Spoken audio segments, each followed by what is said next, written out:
Бәріне сәлем, бұл тез мультик. Ауыл тұрғындары егістік алқаптардағы жұмыстарда ақылдары жоқ есек бұқаларды қолданатындықтан Бемус ақылды сөйлей алатын жануарлар тарифонттарды шығарып, бұл жануарлардың үй шаруасына да көмектесетінін хабарлайды. Бемус кішкентай Мосли есімді тарифонтты $800 сатып жібереді. 25 жыл өткен соң, Мослидің отбасы бар, әйелі Бера мен ұлы Ру. Мосли таңертең ерте тұрып ауыр жұмыс істейді, иесі Саймонмен бірге. Кенеттен Саймонға Бемус кеп Руды сатуды ұсынады. Сәкең оның әлі кішкентай екенін айтады. Бемус оны сатып сен көрші жерді сатып ала аласың дегенде, Мосли араласып көрші жерлер ауыл шаруашылығына жарамсыз дейді. Саймон онымен келіседі. Бірақ Бемус уахаха малдың ақылын тыңдайсың ба деп күлгеннен, Саймон Мослиді ұрып қораға қуып жібереді. Бера Мослиге жүкті екенін хабарлайды. Мосли қуанып ұйқыға жатады. Ру екі аяқпен тік жүретін, қолдары бар тарифонттардың суреті бар үңгір тапқанын айтып, әкесін сонда алып келеді. Бұл Мослидің балалық шағын еске түсіреді. Ақсақалдардың бірі мистер Терпин осындай суреттерді жиі салатын. Ол Мослиге бір кездері тарифонттардың екі отбасы өмір сүрген. Олардың біреуі адамдардан солтүстікке қашты, екіншісі қалып қойды дейді. Мосли мен оның отбасы қалып қалғандардың ұрпағы. Уақыт өте келе адамдардың қинауынан арқалары бүкірейіп, олар төрт аяқтап жүретін болды. Кейбіреулері қашып құтылған тарифонттар туысқандарын құтқаруға бір күні келеді деп сенеді. Мосли оларды ұзақ уақыт күтті, бірақ олар келмеді. Мосли отбасына оның жай ғана ертегі екенін айтады. Бір кезде Бемус қайтып кеп, Саймонды Руды сатуға көндіреді. Бірақ ол келесі бала туылғанша күтетін болады. Бера үңгірге аттанып тік жүретіндерді табуды ұсынады. Бірақ Мосли келіспейді. Ол мұны ертегі деп ойлайды. Бірақ Бера, сенің орныңда болсам тік жүретіндерді тапқанша жүгірер едім дейді. Күндіз олар жаңа алқапта жұмыс істейді. Ол жер тас екен. Содан Саймон ашуланып Бемусқа, маған жаман жер пихать етіп жіберсің ғой дейді.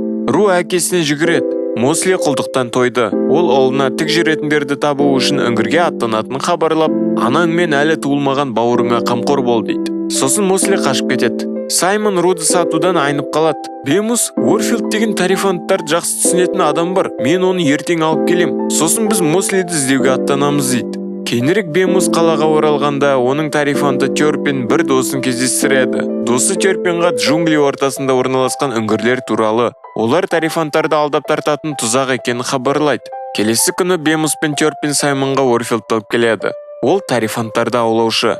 Ру Уорфилдті тоқтатуға жүгіреді, бірақ оны Терпин тоқтатады. Бемустың көмекшілері Уорфилдтің артынан келеді. Олар Мосли шыға алмай жатқан шұңқырға жетеді. Уорфилд біреуін сол шұңқырға лақтырып, Мосли ол арқылы шұңқырдан шығып қаша жөнеледі. Ол сарқырама жақта Уорфилдтан құтылу үшін секіреді, бірақ төмен құлап кетеді. Кейін Мосли аман қалып есін жияды. Мосли біреудің жүргенін байқап тығылып қалады. Ол үш тік жүретіндерді көреді. Бұл Уорни мен Дивер. Екеуі бауырлары Гейлинді іздеп осында келген. Гейлин кәртейіп алжып кетіп, мүсіндермен сөйлесу үшін осында келіпті. Мосли адамдардың оларды қинайтынын түсіндіріп, әскер жинау үшін өз қалаларыңа апарыңдаршы дейді. Сөйтіп олар жолға шығады.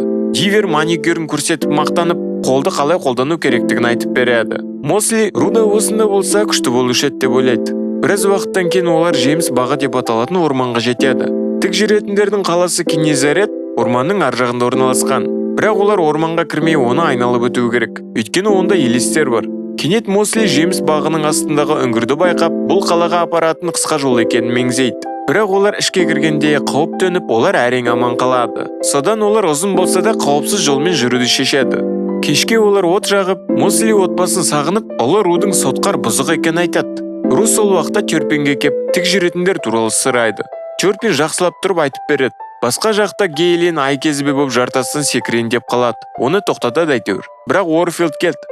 Біздікілер жарық қоңыздардың көмегімен ұшып кетеді. Таңертең олар қалаға жетеді.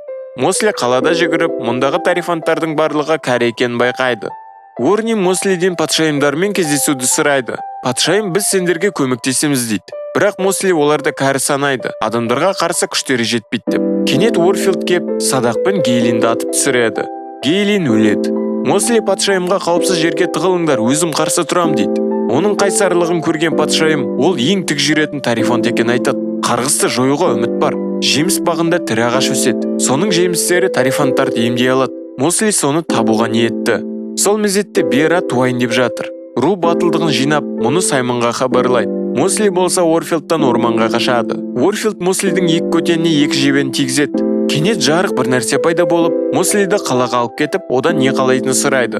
Мосли отбасы азат, еркін болғанын қалайтынын айтады. Содан жарық оған бірнеше жеміс беріп, жоғалып кетеді. Ертесінде Бемус Руды алуға фермаға келеді. Балақай Ру жаңа туылған қарындасына анамызға қамқор бол дейді. Кенет орман жақтан біреу келе жатыр. Бұл Мосли. Ол отбасына жемістер беріп, олар тік жүретіндер болады. Мосли Саймонға салам алейкум деп, отбасымен Кенезаретке аттанады. Құлдық, ол сенің ақыл ойыңда ғана. Соңына дейін көргендеріңе рахмет.